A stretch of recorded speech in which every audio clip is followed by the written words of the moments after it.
welcome back everyone. So, get this for an opener. Quote, by the time Suicide Squad Kill the Justice League comes out, it will have been in development for nearly 7 years, about the same length of time it took Rocksteady to release all 3 Arkham games. Now, what I just read for you is a quote from Bloomberg's Jason Schreier on the development hell that has hit Rocksteady games. There's that chaos, then there's that previews have recently left the critics quite unimpressed, but elsewhere, right, on the internet, Rockstar have been talking about the 12-month delay that they faced from the planned 2023 launch and what they've basically done to try to fix the game. And they even have got quite a crazy strategy to sort of turn the public in their favor. Of course, the question though is, well, has the rot from the initial pitch just been set in for far too long?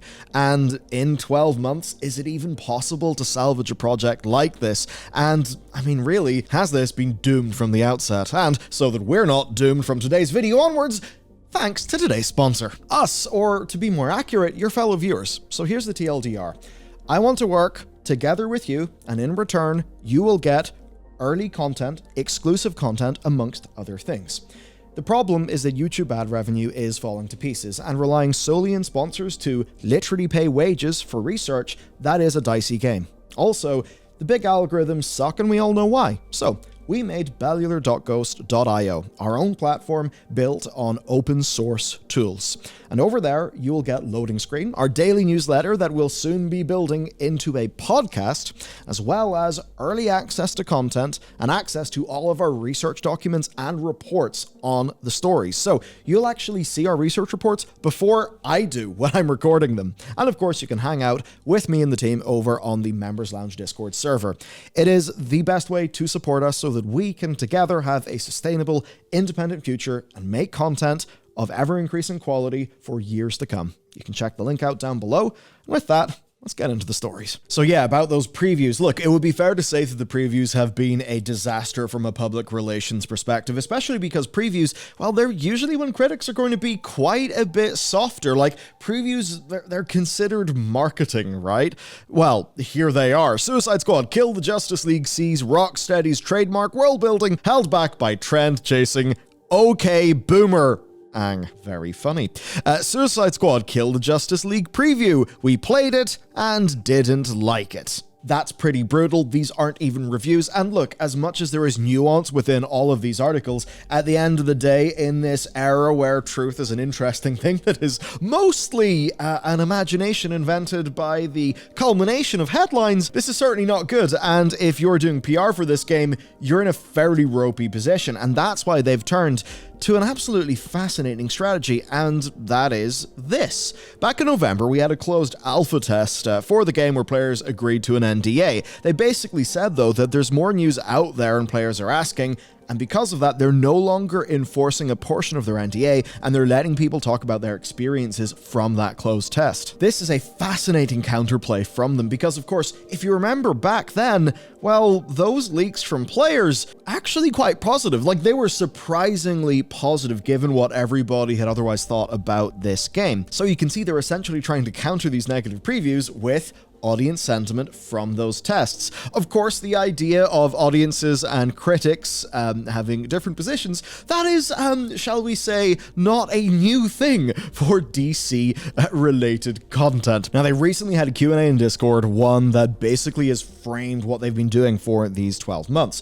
Obviously, your context for this delay is their disastrous PlayStation showcase. It just showed, like, loot shooter elements, the sorts of things that kind of scared people away, and it ended up being a mixture of a yawn and then everybody ragging on it because, let's be real, it felt so out of date that was honestly hilarious.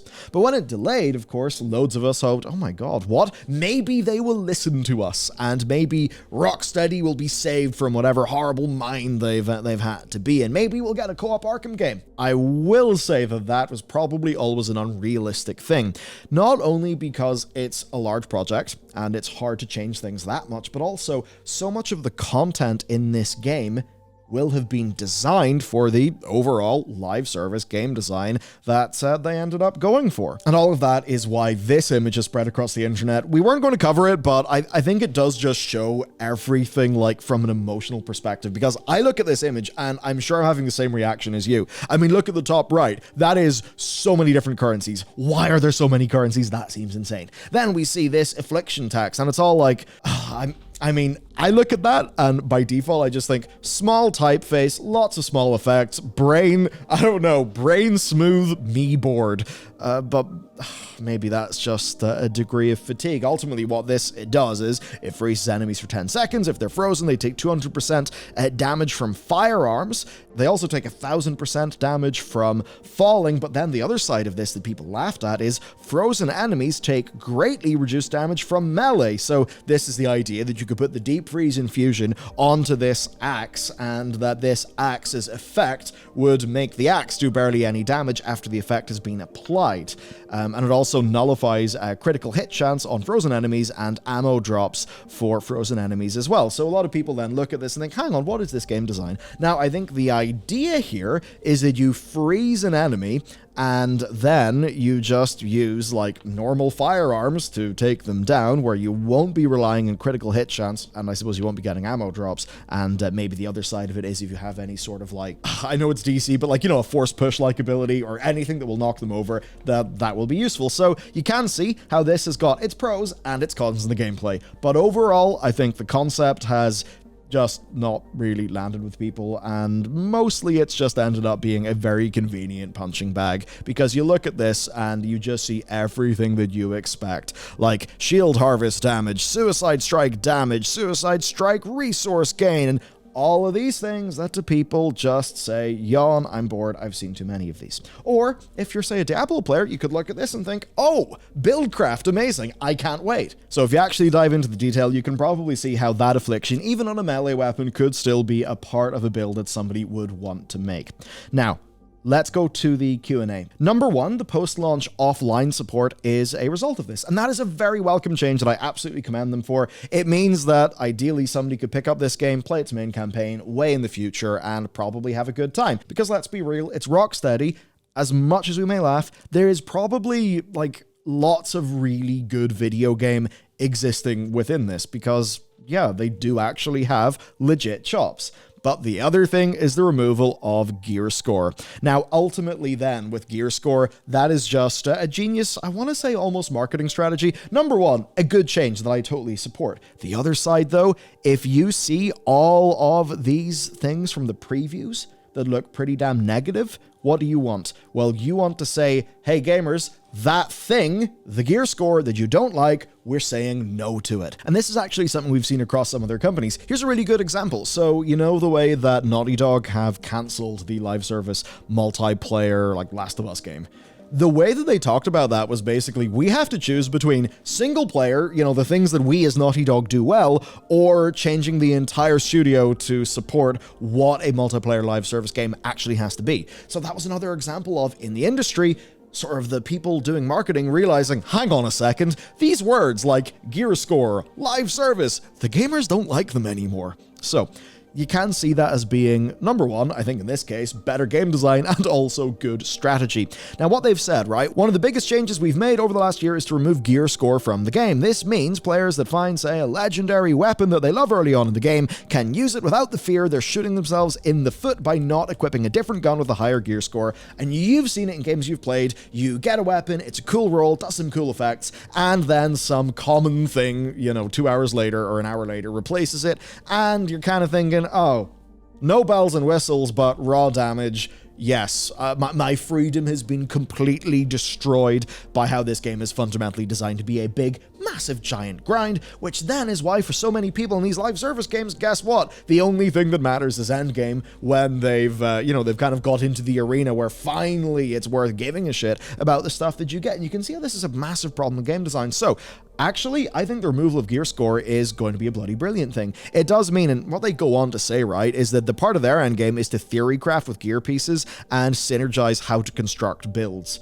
Now, if you're thinking about, say, you know, Diablo or any of those games. That is where so much of the fun actually comes for people. So removing just the raw numbers and gear from that, I think, is a massive boon for the game. And with that explanation, we can perhaps justify the axe that everyone was clowning on. It gives you a useful thing, a frozen enemy that basically explodes to fall damage, but that comes at the cost of some other things. Maybe some other combo will give you an incredibly powerful grenade for that slot, but you can use maybe a weapon instead that'll guarantee grenade ammo drops on kills to balance them out, and you're just combining all of those things in ultimately theory crafting gameplay that is based on the functionality of your gear rather than the raw numbers, even though I imagine the magnitude of those effects will still matter, but I hope you get my point anyway. So for me, it's a clear sign of a genuine attempt from the developers to refocus items onto what they actually do and what makes them unique, rather than just number go up, which I think is a very good thing,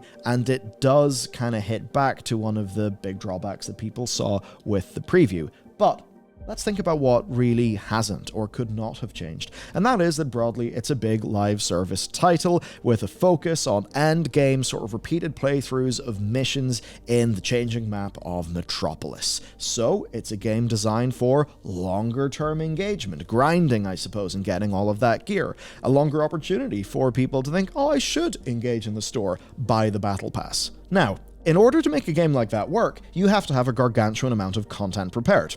So much content that, as an example, if you're Naughty Dog Games, you're saying, look, we can't just do a multiplayer little side mode like we did in the past. No, it would have to be a full multiplayer title, and we would have to shift our entire studio into supporting that via, I suppose, endless skins and cosmetics and maps and changes and stuff. That is what's basically taken for granted, and that means they will have a pretty mammoth amount of content essentially ready to go for this game, based, of course, on how many just years of development have actually happened here. Unless, of course, it's an Anthem situation and they're kind of launching it really without anything to back it up, which would be honestly kind of surprising. So TLDR, even if you're polishing, stripping out gear score, making that offline mode, and doing all of those things, fundamentally, within the last 12 months, all you'll be doing is tinkering around the edges of a map that is already finished, of a broad conception of a game that already exists that cannot be fundamentally totally gutted and changed, and ultimately one that was a plan set forth long ago that may not even have been what they wanted to work on in the first place. So let's talk about that. Let's zoom out, big picture. Did this ever stand a chance? So, some facts about this game. It's been in development since 2017. That is right around the time that Destiny 2 and Fortnite Battle Royale launched, so in a way you could see this game's design is right on trend. This is before Anthem exploded, and while many were hyped about Anthem, and of course, like the same for, say, the Avengers game, even though I think it was met with a bit more skepticism.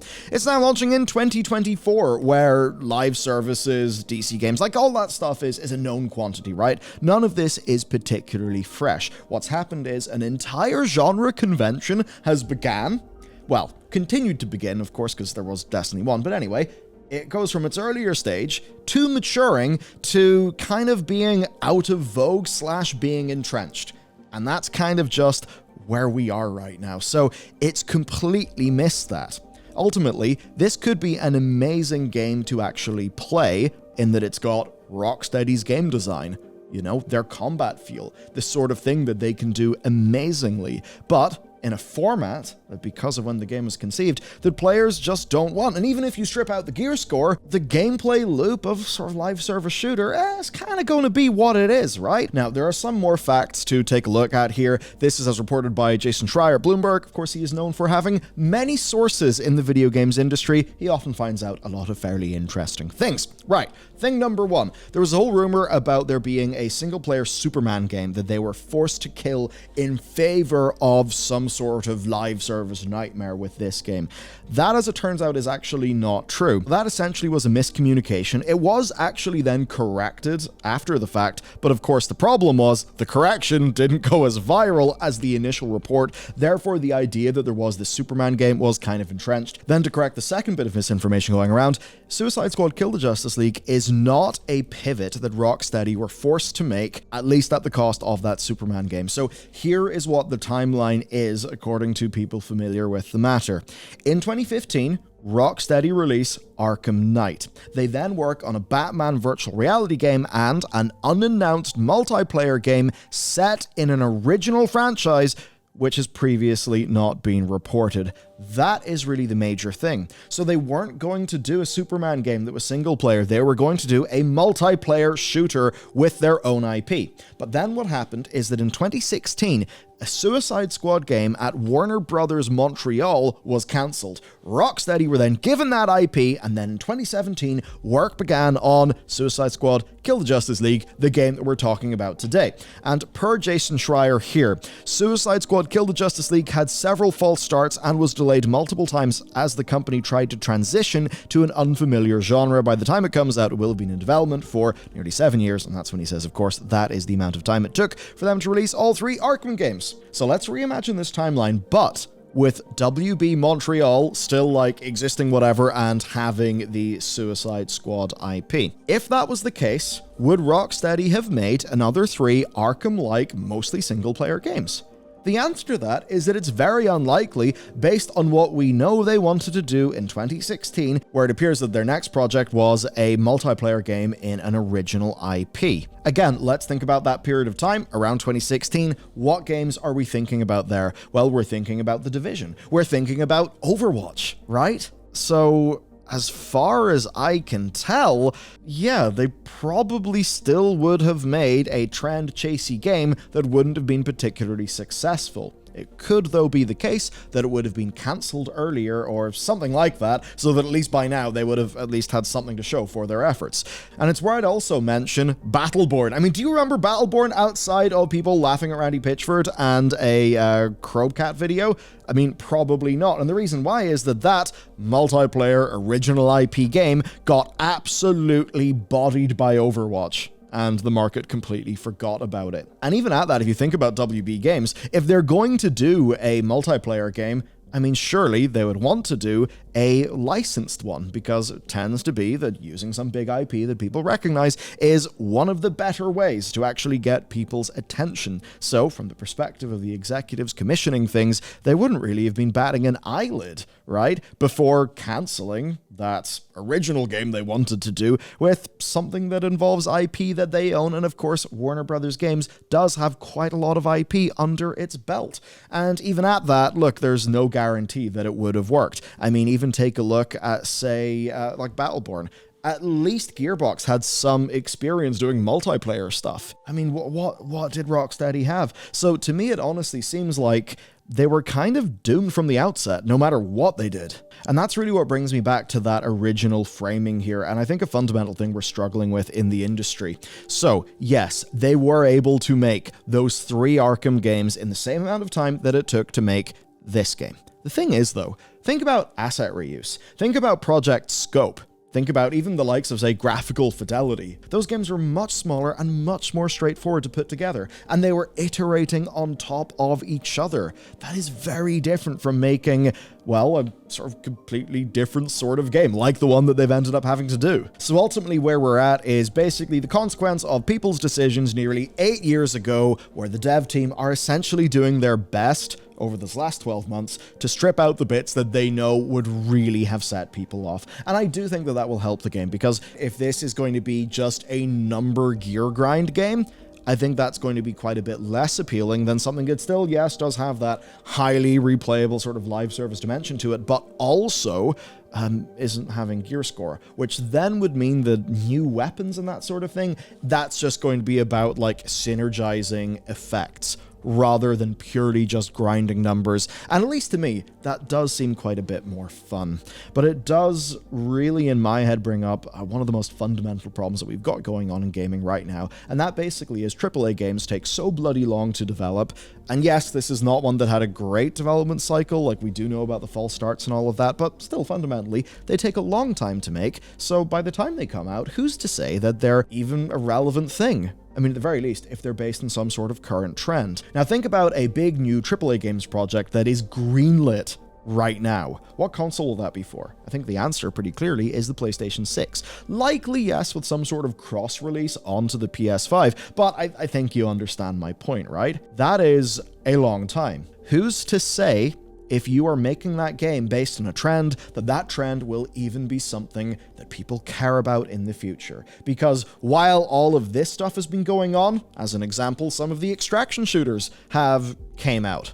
Right? That's just the thing with this industry. I suppose ultimately, I would think about games that are experience first, that are designed to basically win off their boxed sales. Now, when we look at, say, the Insomniac leaks, one of the things that we learned there, I think, what is it, 300 and something million is the projected budget for the next Spider-Man, and the current Spider-Man game, Spider-Man 2, it would have to sell something like 7 million copies at full RRP in order to break even. Okay, that is including Marvel putting, I believe, $120 million into the project, but also then, of course, Marvel, yes, having, having a cut of the sales. But it really does just sort of tell us, even for a game like Spider-Man 2, that's a safe bet. Because, I mean, think about it. It's a format of game that already exists. It's a format of game that has basically existed for years and years and years and years. Where is it trying to innovate? It's just trying to innovate on being a really good game experience that people enjoy. Not some sort of harebrained scheme to get infinite money forever, like with Suicide Squad, kill the Justice League. I think that the projects like this one, the sort of big live servicey bets, I think those are becoming kind of less in vogue, or at least that the people who are trying to greenlight them now are realizing it's maybe not just the font of infinite money. Even look at Sony themselves. They had their hyper-aggressive, I think, was it 12 live service titles being out. It was either by calendar 26 or like fiscal 26, I believe. But whatever that number is, they halved it from 12 to 6. And you've got some studios like Deviation Games seemingly like imploding. The scale of these games is absolutely bloody mad, and across the industry, we are seeing a degree of cooldown on live service titles from some of these larger groups, like Sony, who have clearly realized that whatever they were doing, they just had to pull back in the accelerator and kill some projects and tidy up their finances. I suppose the only other wave of big projects is some of those sort of VC-backed startups that have happened, where a lot of them are targeting big live service titles, thinking about, I think it's called Palia. I remember hearing of their burn rate and how much money they're basically operating on in Venture, and I just thought to myself, that game is screwed. I mean, it looks really nice, but I have no idea how the fundamental economics are going to work here. So, there you go. I suppose it's an interesting thing. My TLDR is probably the usual. As they say in project planning and so many things, KISS. Keep it simple, stupid, and maybe we won't have silly shit shows like this one. Let me know what you think. Do you plan to check out this game now that Gear Score is gone? I'll see you next time.